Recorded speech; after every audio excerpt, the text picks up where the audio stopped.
of Krajina. And so when they asked me to clarify what secret service, I said Krajina. Kad sam jučer govorio, isključivo sam govorio o službi Krajine, miliciji Krajine i vojske Krajine ili JNA do Venezuelanog plana. I ni u jednom organizacija ne podrazumevate policiju ili službu državne bezbednosti Srbije, je li tako? Tako je.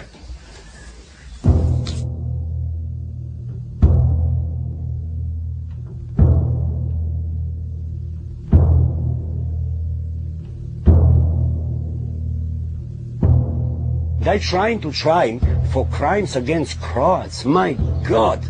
I accuse him for not helping enough because he was in position and he has all the arguments to help the Serbs in Krajina.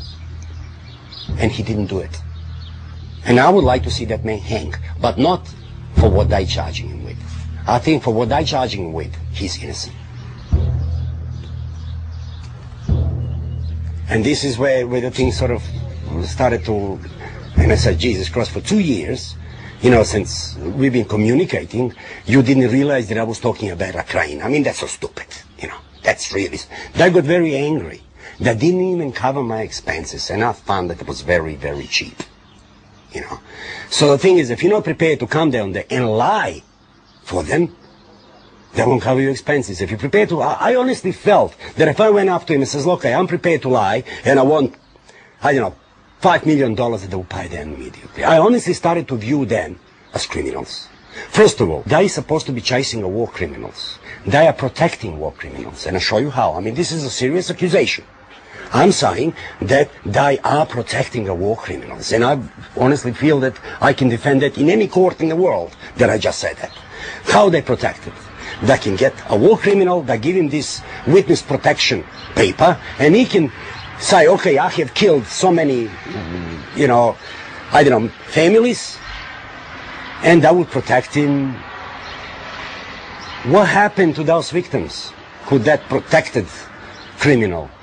I don't believe, I mean, if you have such a law that a war crime never ages, that the war crime, you know, there's never a time where you can be forgiven for a war crime. Who gives them a right to protect a war criminal?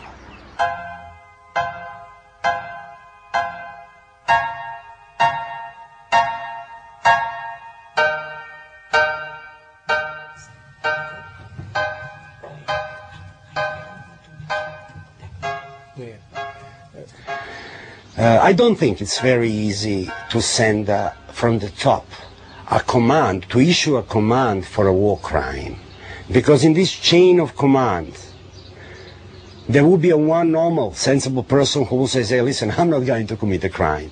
It is more likely that somebody flips on the bottom and commits a crime, and then up as the information goes to the top, it gets cut off somewhere. Then somebody sort of say, okay, well, look, let's forget about this, and that information doesn't come to the top. Don't say anything and just read it. Ultimately, Milosevic ran this thing, just like a mafia boss.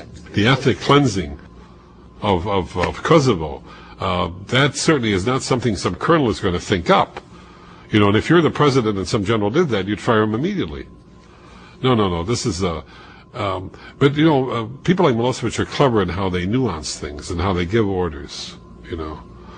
They use euphemisms and how they say it and what have you. So you may not see his signature. He's not stupid enough to write an order saying, you, General, are directed to mount Operation so-and-so. He kind of says to you, now, you know what I want you to do, don't you? Understand? And you say, yes, sir, you know.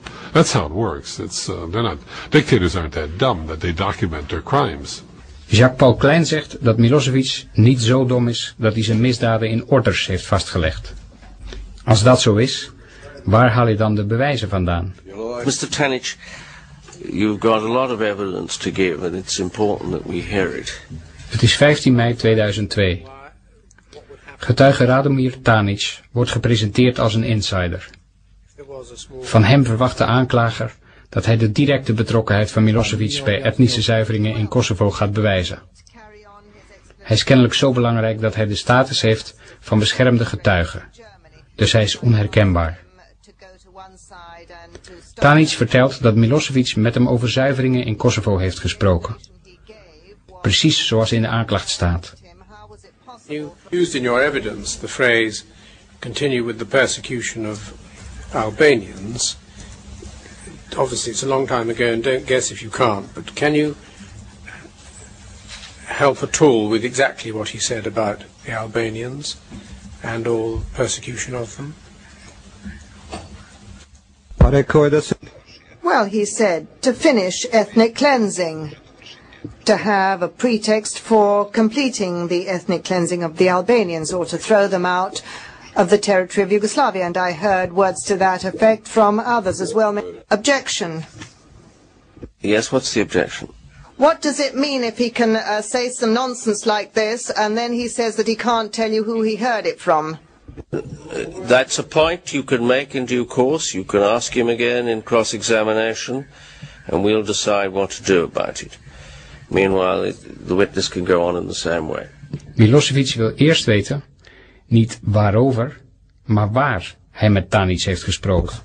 Gospodine Tanić, pošto tvrdite da sam vam to rekao na prijemu u julu 1997. godine, gde smo stajali kad smo razgovarali na tom prijemu?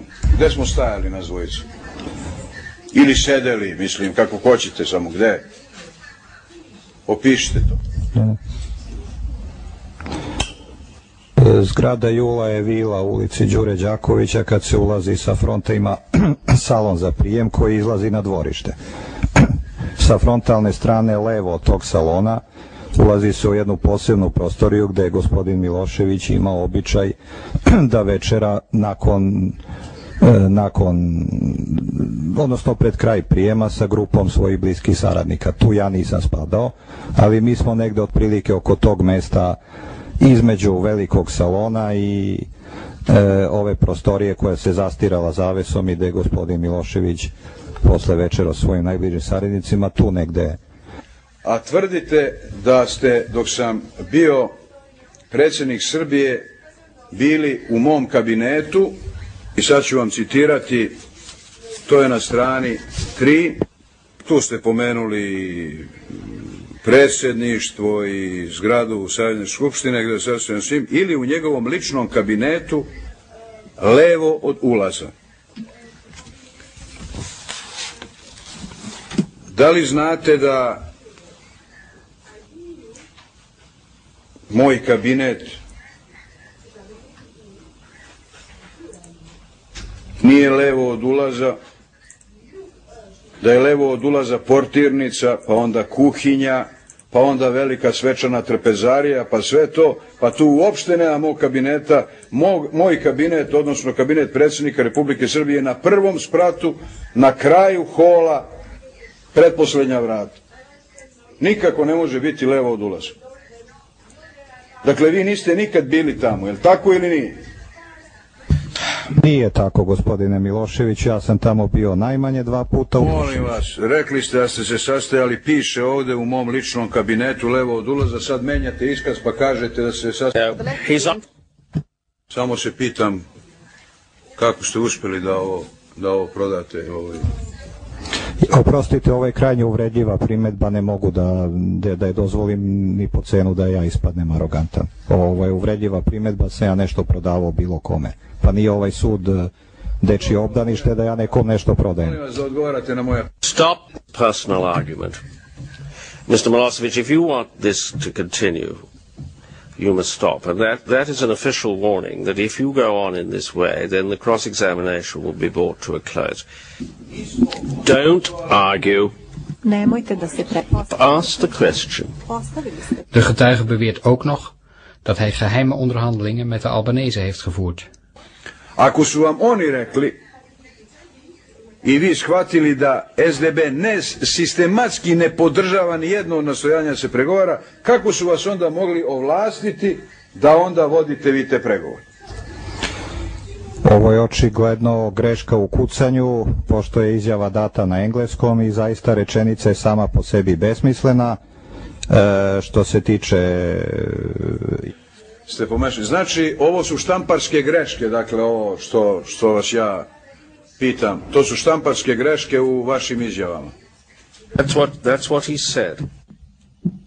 Malo pre ste rekli da nikad niste izjavili da ste bili glavni pregovarač, a vi ste, gospodine May, također rekli da svedok nikad nije izjavio da je bio glavni pregovarač. Pa vas zato molim da pogledate... In his evidence, he did not say that. Zato da pogledate prvi red sljedećeg pasusa na istoj strani, gdje piše: ja sam bio glavni pregovarač u ovim diskretnim pregovorima. Tačka. Page 2.